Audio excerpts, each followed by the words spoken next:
The dust has settled on Google's August core update, and the SEO world is still reeling from its impact. And while some sites are celebrating unexpected recoveries, others are left scratching their heads over new or even continued traffic losses. What if I told you that the secret to surviving these updates might just have been hiding in plain sight all along? Well, stick around for this week's search and marketing news roundup as we dissect the aftermath of this update, revealing some surprising winners and losers across different site types and monetization methods. Plus, we'll unveil an enormous study that exposes a new ranking factor Google seems to be favoring. Spoiler alert, it's not your content or backlinks. Hi, I'm Mark Webster, co-founder of Authority Hacker and strategic advisor over at Marketing Pros. Today's video is brought to you by Search Intelligence. More on them a little later. Let's dive into the core update aftermath and break down what all the experts are saying is the meaning behind these changes. The August core update has come and gone, and as promised in last week's video, we're diving deeper into its impact. We've analyzed data from several SEO experts and even Google search liaison Danny Sullivan himself to bring you the most comprehensive breakdown of what's caused all these changes. Let's start with a quick recap though. This particular update was announced on August 15th and wrapped up on September 3rd, spanning a total of 19 days. Now, first of all, and the part most of you are going to be interested in, is this update saw a lot of small sites gaining traffic after almost 11 months of things going almost universally in the opposite direction for small and medium publishers. Just to temper this though, these weren't all full recoveries. A good example being Retro Dodo. They recovered only 20% of the traffic they had before the fateful helpful content update of September 2023. But as you'll see later in this video, the impact varied widely across different niches and types of sites. For example, HouseFresh, who we covered earlier this year, has gone on to recover almost all of its traffic that they'd lost since the March core update. Now, HouseFresh and many others have continued to see traffic growth even after the update has finished rolling out. However, it does seem like the growth is starting to slow down now. It's also possible that some of this is down to the inherent lag we see in some of the SEO tools. SEO software company Systrix recently published their analysis of the update's impact on organic search traffic in the UK, and they found some interesting trends. Notably, smaller, independent projects showed signs of recovery. Let's look at some examples from their list of the top winners and losers now. LatestHairstyles.com, which I'm a big fan of, saw a staggering 983% increase in Systrix's visibility index. It's refreshing to see a pure content site regain some Google traffic, even though it's also very big on Pinterest as well. Now, they're still far from their all-time high of 4.2 million estimated monthly visitors back in September 2023. They're currently sitting at around 843K, but if this recovery trend continues, they might have a viable business again. And this shows that there is still life in the industry for small and medium publishers. Now, another big winner was centerforsurgery.com with an 864% increase. This site's been on a real roller coaster ride. It surged during the August 2023 core update, survived that September 2023 helpful content update, but then got decimated in the March core update of this year. Now it's shooting up in traffic, higher than ever, reaching over 400,000 monthly visitors. On the losing side, we have an unexpected entry, khanacademy.org. This is a well-established non-profit organization known for offering high-quality free classes online, and they lost a whopping 10 million organic visitors during the August 2024 core update. Now, this is a really puzzling one because if there's one site that should be considered helpful, it's Khan Academy. And it's exactly these varied results that underscores a key takeaway. Google updates are complex and multifaceted. What works in one niche might not work in another, and even the seemingly safe sites can still be affected. Shifting gears now into the US market, SEO expert Alida Solis published an in-depth analysis of the impact on US domains, and her findings paint a fascinating picture of the shifting SEO landscape. First off, surprise, surprise, Reddit grew again by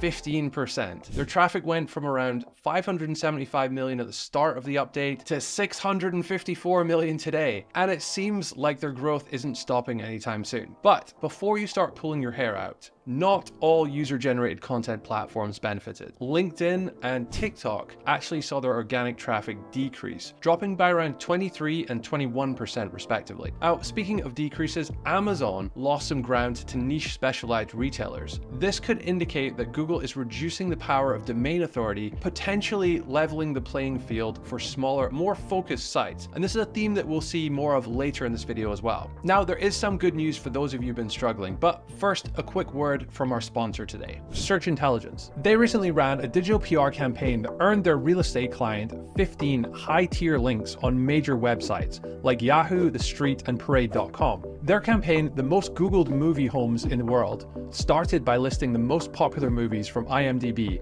and finding global search volumes for the homes featured in these using Ahrefs. Examples include Scarface House and Home Alone House. They sent the top 10 list to journalists covering homes and real estate and regionalized press releases for local newspapers. Within days, the story was picked up by major outlets, landing over a dozen high-quality links. So if you want to run an innovative digital PR campaign to enhance your link building, head on over to search-intelligence.co.uk. Sully's found that several informational sites that had been hit by previous Google updates in the last few years recovered a significant portion of their visibility. It's not a full recovery for most, but it's a step in the right direction. Now, let's take a look at business models. Sully's found that of all the sites negatively affected by the update, 29% were running ads and 18% were doing affiliate marketing. Interestingly though, 24% were also direct product or service companies. Now, on the flip side of this, of all the sites going up, 20% were running ads, 16% were affiliates, and 40% were direct product or service companies. This tells us that your business model probably isn't as big of a factor as it was in updates like that Helpful Content Update, HCU, or the March Core Update. It seems that how you do things matters more than how you monetize your traffic. By the way, if you're finding this breakdown helpful, make sure you're subscribed to our channel. 62% of you, as it turns out, are not currently subscribed, but you should be if you want to get the latest SEO news and analysis every single week. So subscribe to stay ahead of these constant Google changes. Sully's vertical specific insights are particularly interesting. In niches like supplements, pet insurance, and to some extent jeans, informational sites saw traffic increases while commercial sites declined. Our take on this is that Google is doing a bit of a 180 here and opening up more real estate on the SERPs to content sites, after all but eliminating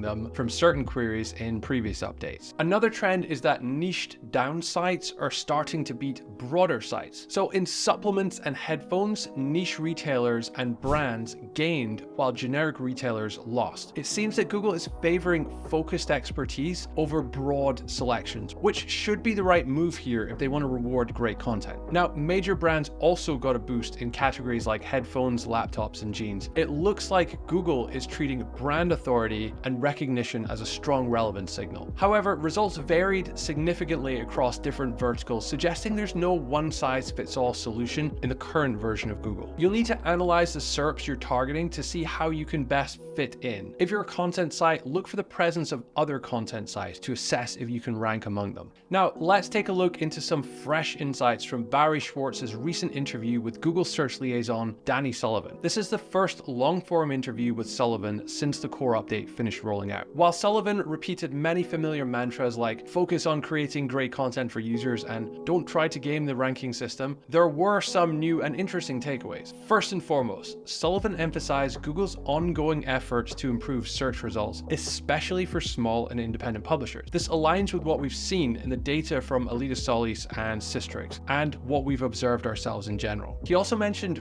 reading and utilizing the numerous feedback responses from the March 2023 core update for this latest update. Sullivan encourages webmasters to continue sending feedback, emphasizing that it's really helpful to him and Google teams. Now, let's address the elephant in the room, Reddit, and forum content in general. We've all noticed Google's apparent obsession with showing social content, particularly from Reddit, which it has that deal with, remember, in search results. Sullivan acknowledged this increase, but also defended the value and utility of social content, including forums. It seems Google firmly believes that this type of content often provides the most helpful answers to users. So, what's Sullivan's advice for site owners going forward? Here are the key points. First, Google aims to continue making adjustments that reward high-quality content from smaller independent publishers. Now look, we know we shouldn't take Google's words at face value, but it is nice to see that they're not done trying to help the small guys. Second, whether it's AI generated or human written is less important than whether it's genuinely helpful to users. So instead of focusing on how your content is generated,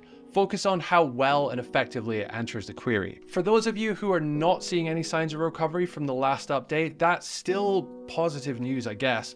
However, Sullivan cautions that most sites will not return to pre-HCU levels. We covered this before on this channel, but the SERP landscape has changed permanently and we need to make adjustments. Overall, this interview seemed like a subtle victory lap for Danny Sullivan, as Google finally managed to restore some visibility for smaller publishers. While he acknowledges that there's still work to be done, you can sense that his satisfaction from finally having steered the ship in the right direction here is legitimate. Now, our next story breaks down a surprising study that might explain why some sites win and others lose in Google's seemingly erratic updates. A recent study from Moz's Tom Capper has revealed some fascinating insights into what really drives ranking shifts during these updates. Inspired by the recent Google leak, which we covered in a previous video, Capper hypothesized that helpful content updates, HCUs, aren't actually about content at all. Instead, he proposed it's focused on the ratio of search volume for a site's navigational terms, so brand authority, or BA as he calls it, to its link signals, domain authority, or DA. In simpler terms, he suggests that if you have a lot of links but not much interest in your brand, you probably won't rank well, which is a really interesting theory. He conducted a study examining the relationship between a site's brand to links ratio and its performance during the recent update. Capper analyzed the last 3 updates, September 2023, March 2024, and August 2024, looking at around 1.9 million US English keywords across multiple devices and verticals, and tens of thousands of sites. The results were clear and frankly a little eye-opening. Sites that had high domain authority,